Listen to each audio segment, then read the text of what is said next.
मेरो टिकटक आइडीमा मलाई फलो गर्नुहुन्छ।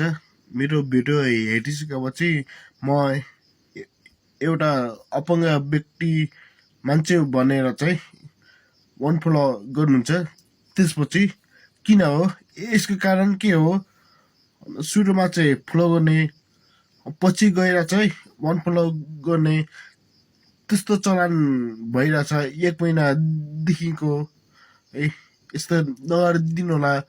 म 2-8-10 औँली जोडेर नमस्कार भन्न चाहन्छु है। म पनि 10,000, 1,00,000, 1 करोड फलोवर्स बनाउन चाहन्छु।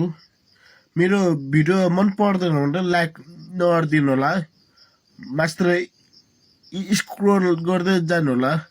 मन परे मेरो लाइक, मलाई कमेन्ट मेरो भिडियोमा छोडिदिनु होला, गरिदिनु होला। लाइक कमेन्ट सबै गरिदिनु होला, सेयर पनि गरिदिनु होला। तर